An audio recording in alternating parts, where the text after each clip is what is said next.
9 of the CRICKETher Weekly. A very happy Easter to those of you who celebrate Easter.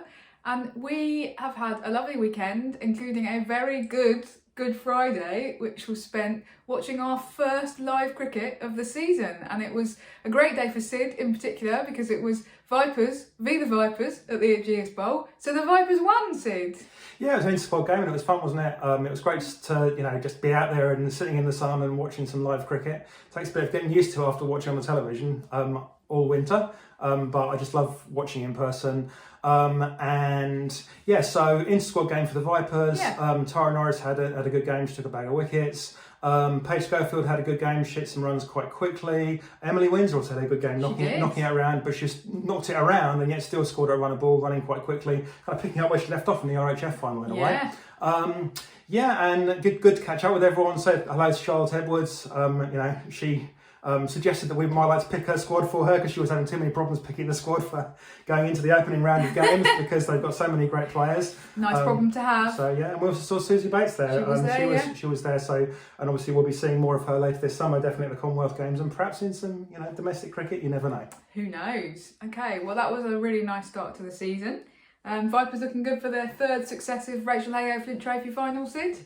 Well, they've certainly got a very strong squad again, and I think that, it will be a huge surprise if they're not in that top three, making it into the knockout stages. Of course, anything can happen there, as happened to Vipers in the T20 competition last year, but they're definitely going to be up there and round about. They're a strong team, and, they're looking good.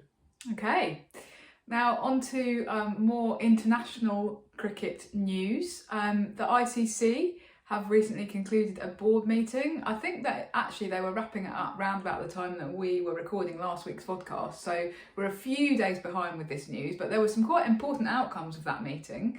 A kind of slightly less kind of definitive outcome was that they made an announcement about the Afghanistan working group, which several months ago when things kind of went downhill in Afghanistan from a political perspective with the Taliban taking over. There are obviously big question marks about what was going to happen to women's cricket in the country, and the ICC kind of fudged it and said, oh well, we'll set up a working group to investigate.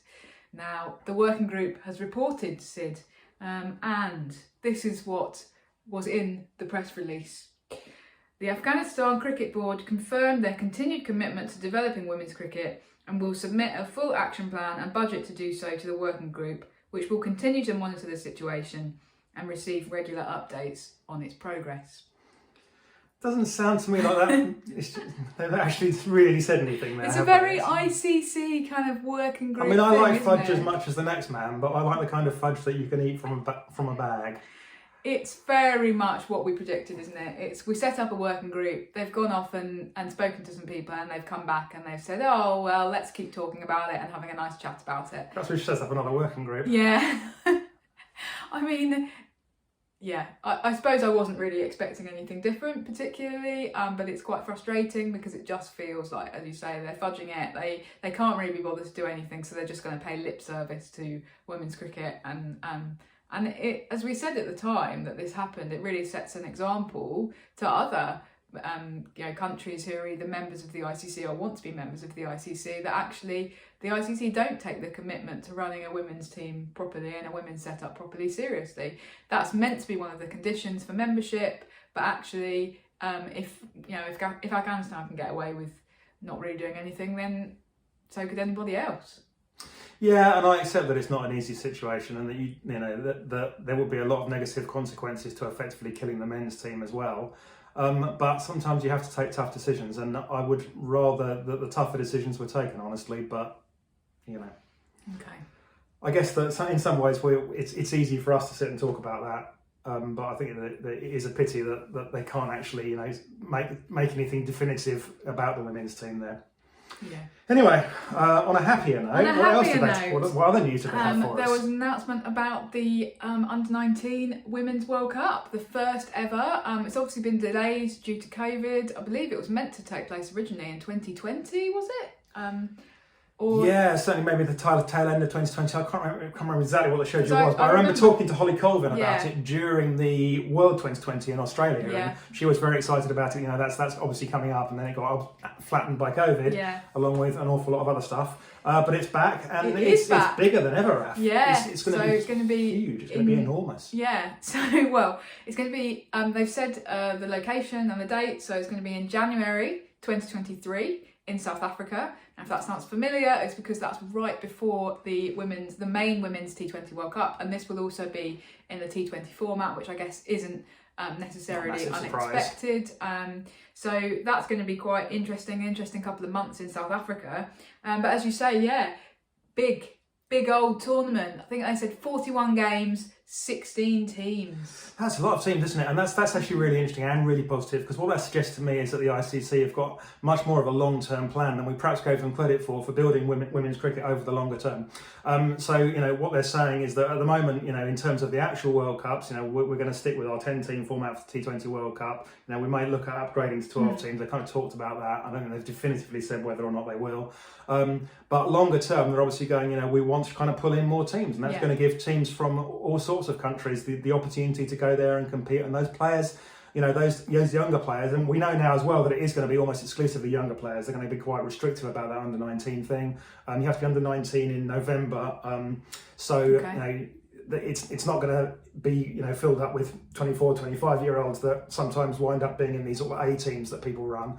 It's going to be a genuine young people, and genuinely, perhaps the most genuinely global event, you know, in the ICC era. Now, you know, a lot of these teams, you know, teams like the Netherlands that might qualify, or Brazil, or the United States, some of these teams participated in women's cricket long ago, didn't they, Raf? And, you know, teams like Denmark competed in World Cups and things. And then that kind of fell off, didn't it? Why was that? Why did those teams kind of fall out? We've always got a bit of a dilemma in these things.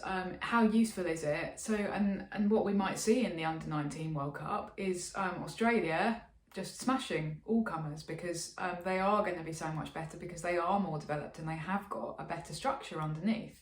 And that's obviously going to be bringing through younger players. So the biggest Women's World Cup that there ever was the 1997 World Cup in India. I think it was maybe 10 or 11 teams, and it was enormous, and that did include teams like Denmark. And I think at one point Japan were meant to be playing, and then they pulled out. So it was a kind of vision for a genuinely global tournament. But what we saw at that tournament is that, you know, teams like Australia would come out, and Belinda Clark, that was when she made her famous double century in one of those World Cup matches. Australia kind of absolutely smashed Denmark. They made like 350 or something, and then bowled Denmark out for a very small amount of runs. And so often now when we're looking at World Cup records, they are from that 97 World Cup, because there were so many mismatches in terms of the teams at the top. So your Australias, your Indias, your New Zealands, England to some extent, although they didn't have a particularly successful World Cup in 97. And then, you know, the teams below that. And actually, how useful is it if you're Denmark and you're experiencing just being absolutely battered? I don't know how useful that is.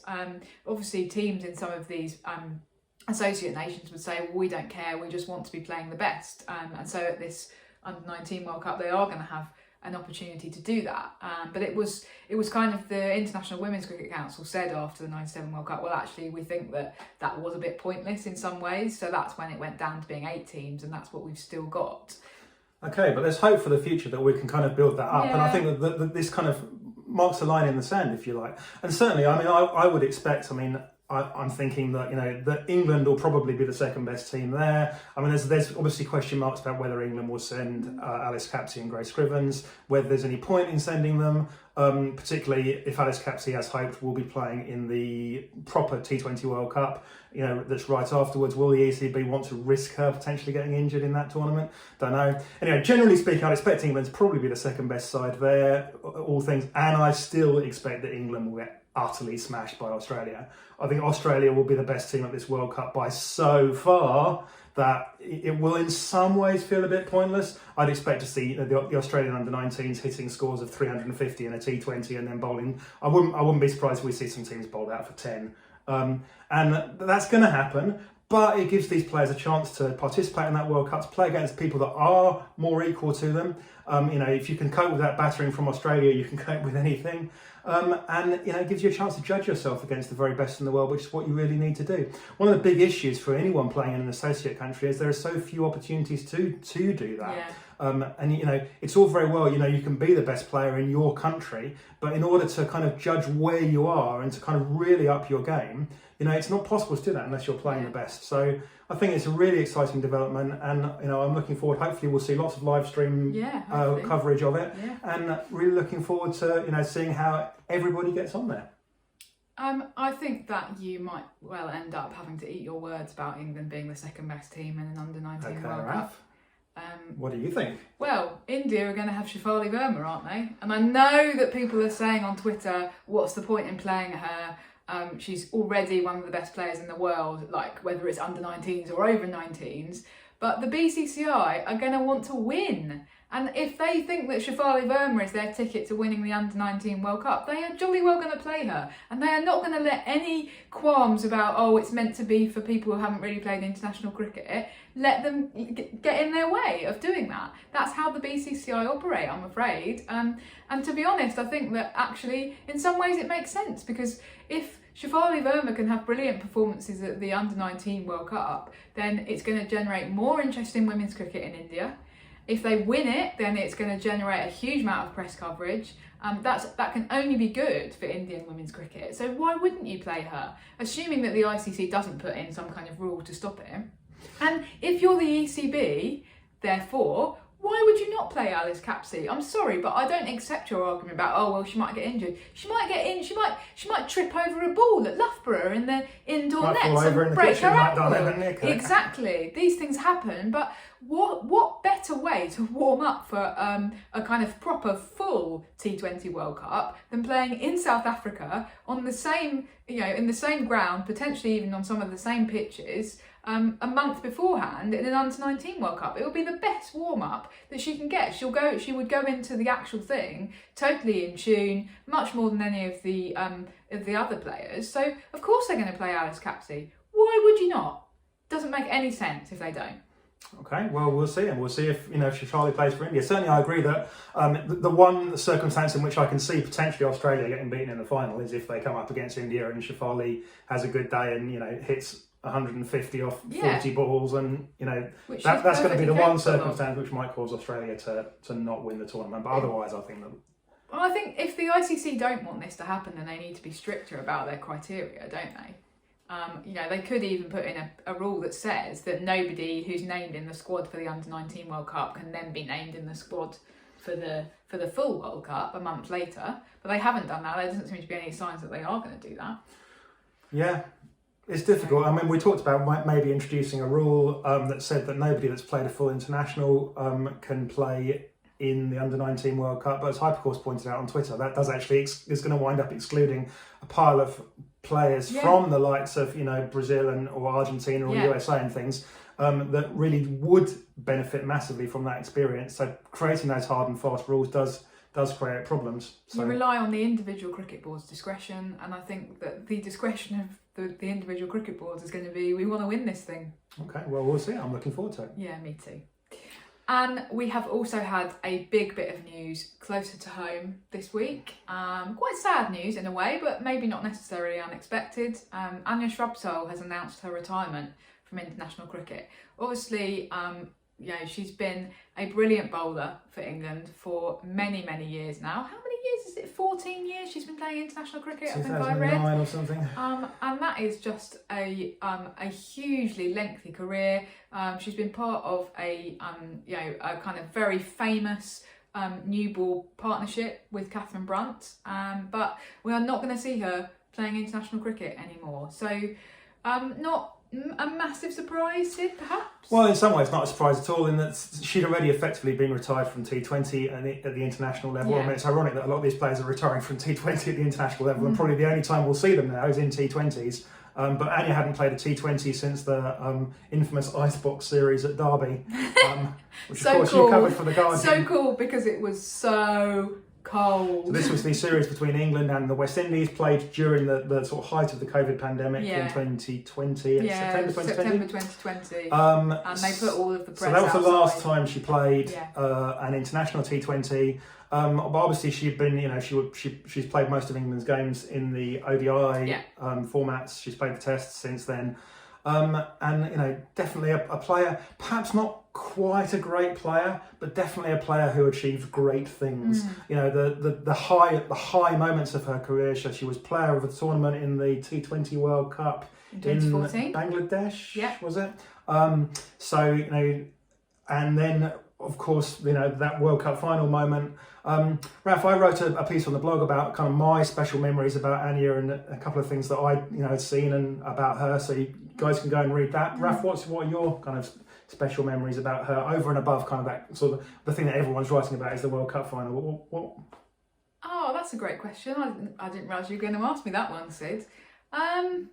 Special memories. I think I remember interviewing her when I did when it was the 2017 World Cup, and the ICC were putting the special programme together, a commemorative programme for the event, and I interviewed her before that because they wanted to do a kind of piece on talking tactics or something, and it was about how you bowl in ODI cricket. And I just remember... This was very much aimed at new cricket fans that they hoped would be coming in through the gates. And they were giving away these programmes for free. And so this was something to help you get into the game. Right, exactly. So it was how the bowlers bowl at different phases. So how do they bowl in the first 10 overs, how do they bowl in the middle overs, and how do they bowl in the death overs? I'd had this interview lined up, and it was right before the World Cup, and I was like, oh, she's probably not going to be that into it, because she's going to be thinking about playing World Cup and stuff. Yeah, exactly. And so I was a bit nervous about it. And she was just so brilliant. I think we just did it over the phone, but we were on the phone for like half an hour, and she was so helpful. She was like, oh, and you should talk about this, and I do this, and Catherine Brunt does this, and these other bowlers might do this, and just gave a really, really thoughtful insight. And I took something away from it as somebody who's followed cricket for many years. It came out really well as the piece for kind of aimed at beginners, because she was able to explain it in a really great way. I think she would make a brilliant coach because she knows how to explain things simply. She's been such a great mentor to some of the players that are currently coming through the system as well. Can I just finish the story? Of course. I was just so struck by what a thoughtful, intelligent person that she was, and how prepared she was to kind of go out of her way and spend time talking to me about this thing that, for her, you'd think that she would have had other things on her mind. So I suppose that's my abiding memory of her. Yeah, I know that Lauren Bell in particular, that we know reasonably well, sees her as someone that's a bit of a mentor, and she's very good at giving advice to Lauren, not in a patronising way, but in a try this, try that, try and building her knowledge by kind of passing on Anya's knowledge to the next generation. Yeah, and similar to Freya Davies at Storm when they played there together for many years. It's kind of it's sort of nurturing the next generation. And I think what I will say is that I think that she's been very astute, and she's gone at the right time. And I tweeted this when she announced her retirement. Basically, it's a really difficult decision knowing when's the right time to hang up your boots, and I think she's got it exactly right. She realises that international cricket's moving on. She's perhaps not as fit as she once was, and it is a struggle to maintain that fitness if you're an elite cricketer, an elite athlete of any kind. And she's sort of seeing that the next generation are coming through, and she's almost kind of taken that decision on behalf of the England management and gone, actually, no, I realise that we need to be bringing through the next generation of fast bowlers now. It's time for me to step down. And she's done that rather than waiting for them to kind of force her out, so she's made that tricky decision for them, and I think that that's quite a selfless thing to do. It's not all about her. It's selfless in the sense of it's partly about the team as well, and that's Anya Shrubsole, isn't it? So good for her. Very much a team player, and not someone that actually enjoys the limelight very much. She doesn't want to be the person in the spotlight particularly. It was interesting that her social media showed that the day that the retirement was announced, or she knew when it was going to be announced, she and her family went off into the mountains. Looked like they were in Wales from the pictures, but they didn't say exactly where they were, but somewhere like that. They went off into the mountains for a long hike. you know, just like completely get away from it. We're going to be, you know, there won't be any 3G coverage. We'll just, you know, we'll be somewhere else. The world can let that play out, and I'll just, you know, be with my family, and you know, that's where I want to be. So kind of very grounded person, and someone that had never enjoyed the spotlight, but you know, it was forced on them by just how good they were. So what do we think she might do next, Sid? Because I think there was a bit of a hint in the press release about this. What do you think then, Raf? What do you think the press release was hinting at? Well, there was a quote from Claire Connor about, we look forward to seeing what she has to offer the game in the months and years to come, or something like that. I can't remember the exact quote, but there was a really strong hint that she's going to take up some kind of job within cricket, and perhaps within the regional system somewhere, doing something. As I say, I think that she'd be a really good coach because she knows how to explain things properly. So it's possible that she might be doing something like that. So, and we know that she's going to keep playing for, she's going to keep playing domestic cricket. In particular, I saw that she is going to keep captaining the Brave in the 100. So we're still going to see her. So it kind of makes sense in a way for her to maybe carry on doing something within cricket. Okay, well, watch this space. We'll find out. Absolutely. Okay, well, that's all for today. Not quite as long as last week's marathon. But... People will probably be relieved. Yes. For the next 10 minutes, you can go off and have a coffee and do something interesting. Thanks so much for tuning in, everybody. We'll see you this time next week. Bye for now. Bye.